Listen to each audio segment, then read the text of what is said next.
Hey guys, trust you super well. This is going to be a really short video, but I've got Brett here today. And recently we ran Sales Mastery Live, which was a 2-day sales training event for 11 trade business owners in Melbourne. Now, Brett was there. Yeah. Brett's also a client. So I'd love to get Brett's feedback on that event. Yeah. So this is what this is about. So Brett, 2 days sales training in Melbourne. Was it what you expected? Look, I just went in there with an open mind. I didn't know what I was in for. And look, I've never done any kind of sales training before. So, yeah, I was nervous. But I recognise it's, a business, if I'm going to grow or change or, expand this business, I have to step into these challenging positions and try something different. Yeah. Well, you jumped in full on. Yeah. Now, it's a significant investment, and it's an investment for that reason because I want people in the room that are committed. Yeah. Because they tend to get the best results because they're the ones that are fully committed. Now, it was 2 days.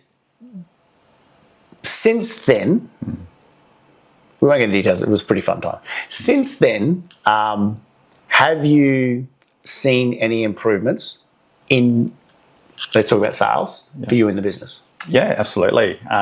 So within 2 weeks of coming back to Brisbane, just through quoting live, spending more time with my clients and being of better service to them, I signed up and took deposits of $120,000 worth of work within 2 weeks of that course. That's amazing. Yeah. 120K, which is significant. Yeah. Investment, significant return. Now, is this now a skill that you're doing the reps on right now to improve on? Now, I did make this statement to everyone. I can't make everyone a gun salesperson overnight, but I can give you the tools and the frameworks to use. So is it the sort of skill set that you know now that you can just improve on with practice and practice? Yeah, absolutely. Yeah. I think just taking that first step, it's just stepping outside my comfort zone again, but just approach it. What's the worst that could happen? Yeah. It was a positive experience, and the clients appreciated the professionalism with some of the feedback I got. One of the clients said one of the quotes we did, it was a $60,000 house repaint.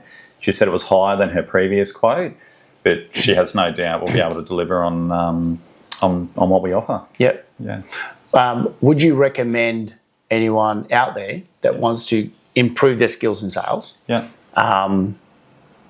If we ever do this again, to attend? Yeah, absolutely. Yeah. I'll be there again. Really?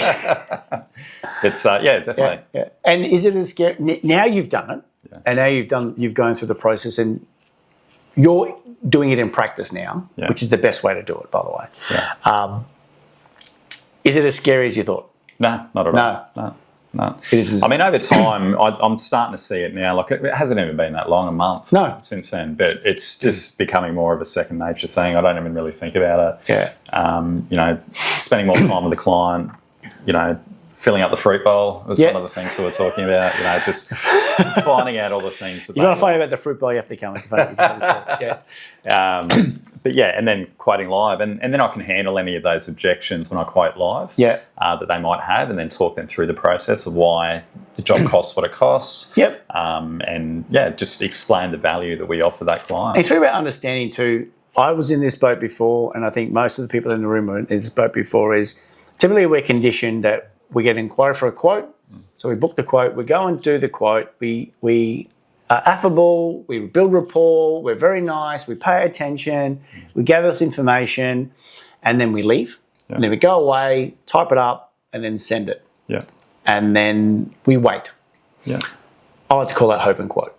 And that's how we're all conditioned, because we're conditioned that they want a quote, and they're conditioned they're going to get a quote. Yeah. So this is, for whatever reason it is in trades, we're conditioned that they want a quote. The reality is they don't want a quote. They want the outcome from the quote. So when Mrs. Smith or Mary's on the computer booking a painting quote, they're not thinking, I just want a quote. They want the house painted, and they want to paint it for a reason. Yeah. But we all forget that.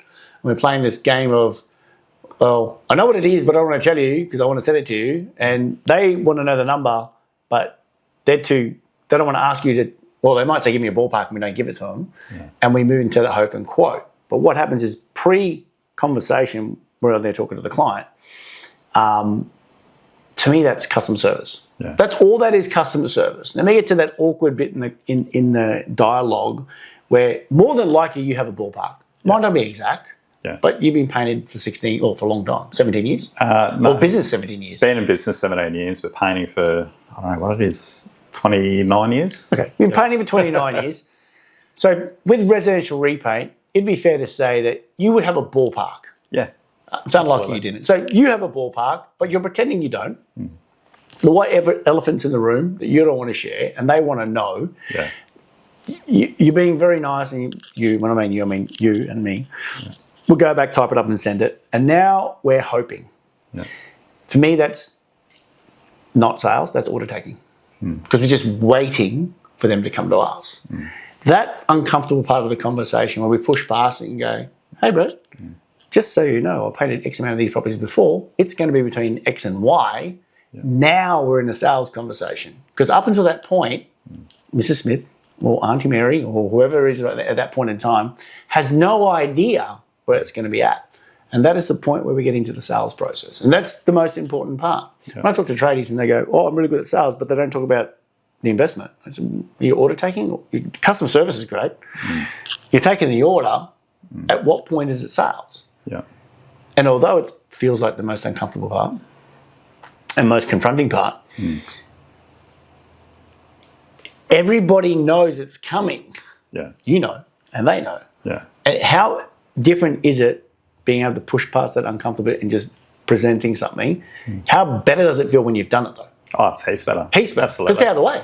And I have had objections through that process as well. Yeah. And the best part is I don't have to keep following up. I know it's a no. I know they're not going to proceed with me. I don't have to do the follow-up calls and then emails and call again. And, it just saves me time. It's just done and dusted, isn't it? And then you can actually answer the real questions that they've got. Yeah. Was it time? Was it product? Was it system? Was it process? What it was. But until you get to that point, everything is not real. Awesome. Yeah. I know I mentioned this before. Sales Mastery, live training, recommend it. Definitely. For tradies? Absolutely. Yeah. Game changer? Definitely. 100%. So 120K in 2 weeks. Yeah. That's pretty good. Thanks, mate. Good on you. Thanks for sharing. All right. Stay cool. Be well. See you afterwards. Bye.